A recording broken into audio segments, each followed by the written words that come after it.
इस एमसीक्यूज़ के अंदर ये चीज़ है कि एक बॉम्ब है जिसका मास 12 किलोग्राम है। इनिशियली वो रेस्ट पर था पहले।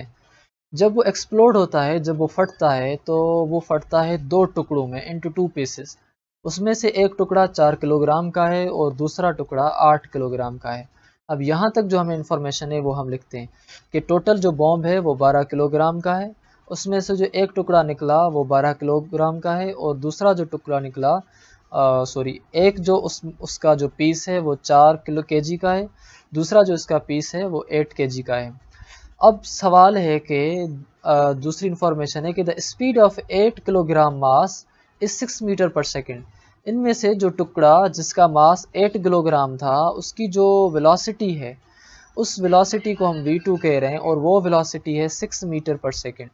अब आप बताएं कि काइनेटिक एनर्जी पहले टुकड़े की कितनी है।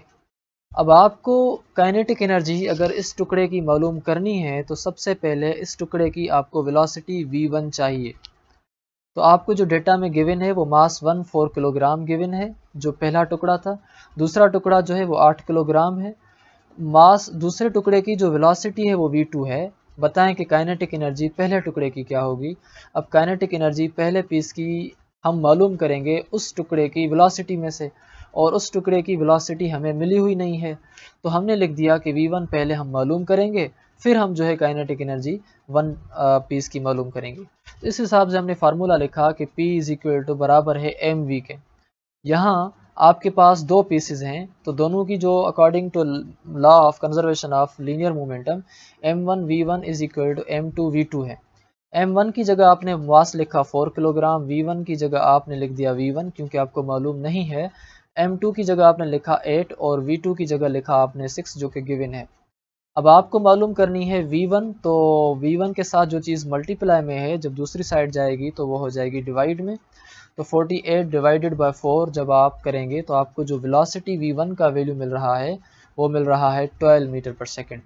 अब आपने इसी v1 वेलोसिटी की मदद से मालूम करनी है काइनेटिक एनर्जी इस फर्स्ट, यानी काइनेटिक एनर्जी इस 4 किलोग्राम वाले टुकड़े की कितनी है जब उसका मास जो है वो m1 वो 4 किलोग्राम हो। तो बताएं कि उसकी काइनेटिक एनर्जी क्या है जब उसकी वेलोसिटी जो हमने अभी मालूम की वो 12 मीटर पर सेकेंड हो। तो काइनेटिक एनर्जी जब लीनियर मोमेंटम हो तो भी उस टाइम भी इसका फार्मूला हम कुछ कंडीशंस में भी लिखते हैं सेम, 1/2 m1 v1 स्क्वायर।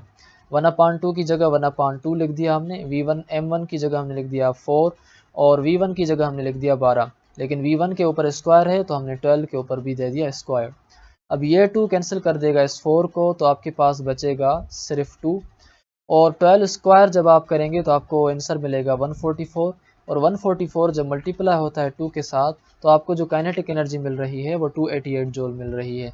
यहाँ एक चीज़ का आपने और ख्याल करना है कि कभी कभार आपसे काइनेटिक एनर्जी ऑफ बॉडी 2 भी पूछ सकते हैं कि काइनेटिक एनर्जी इस 8 किलोग्राम वाले मास की क्या होगी, जबकि आपको जो वेलोसिटी दी गई होगी वो वेलोसिटी v1 की दी गई होगी और v2 की आपसे नहीं दी गई होगी, और उसके बेसिस पर काइनेटिक एनर्जी 2 की भी पूछी जा सकती है। तो इट्स अप टू यू कि आप इसको हल कर लें।